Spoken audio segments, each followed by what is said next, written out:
महाराष्ट्रातील देशी गोवंशाचे रक्षण, संवर्धन आणि गोशाळांना आत्मनिर्भर बनवण्याच्या उद्देशाने महाराष्ट्र गोसेवा आयोग व पशुसंवर्धन विभाग यांच्या संयुक्त विद्यमाने राज्यभर राज्यमाता गोमाता संवाद यात्रा आयोजित करण्यात आली आहे। ही यात्रा 22 जून ते 5 जुलै 2026 या कालावधीत संपूर्ण महाराष्ट्रात मार्गक्रमण करणार असून यात्रेचा शुभारंभ 22 जून रोजी सायंकाळी 4:30 वाजता पशुसंवर्धन आयुक्तालय पुणे येथे होणार आहे, अशी माहिती महाराष्ट्र गोसेवा आयोगाचे अध्यक्ष व यात्रा आयोजन समितीचे प्रमुख शेखर मुंदडा यांनी दिली। मुंदडा म्हणाले, संवाद यात्रा सलग 15 दिवस सुरू राहणार असून या दरम्यान सुमारे 6000 किलोमीटरचा प्रवास केला जाणार आहे। महाराष्ट्रातील 35 जिल्ह्यांमध्ये या यात्रेचे संचलन होणार असून यामध्ये राज्यातील 1000हून अधिक गोशाळा प्रत्यक्ष सहभागी होणार आहेत।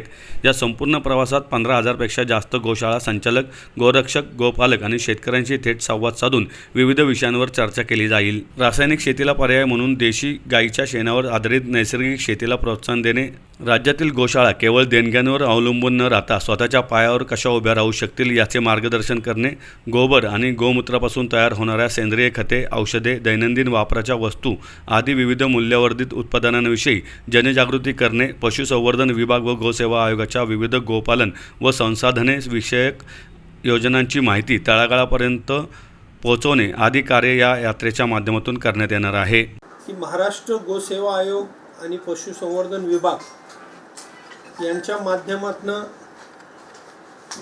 महाराष्ट्रात नव्हे तर भारतात पहिल्यांदा राज्यमाता गोमाता संवाद यात्रा याचं आपण नियोजन केलेलं आहे। आपल्या सगळ्यांना ठाऊक आहे की भारतामध्ये आपलं महाराष्ट्र हे पहिलं राज्य आहे की ज्यांनी गोमातेला राज्यमातेचा दर्जा दिला।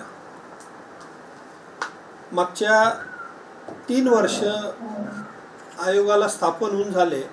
मागच्या 3 वर्षामध्ये अनेक गोशाळेशी संबंधित, गोमातेशी संबंधित, शेतकऱ्यांशी संबंधित, पशुपालनाशी संबंधित, गोरक्षणाशी संबंधित, मग ती गोहत्याबंदी कायदा असेल त्या संबंधित अनेक कामं करण्याचा प्रयत्न हा महाराष्ट्र गोसेवा आयोगाच्या माध्यमातून आम्ही करण्याचा प्रयत्न केला।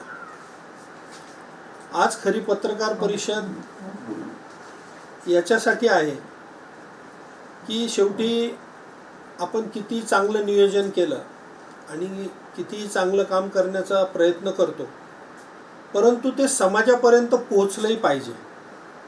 आणि खूप वेळा तो मधला गॅप राहतो आणि हे काम तर असं आहे की हे गोमातेचं काम आहे, आपल्या सगळ्यांचंच काम आहे। समाजालाही मी नेहमी सांगत असतो की सरकार व्यवस्था बघू शकतं, अवस्था आपल्याला बदलायला लागेल।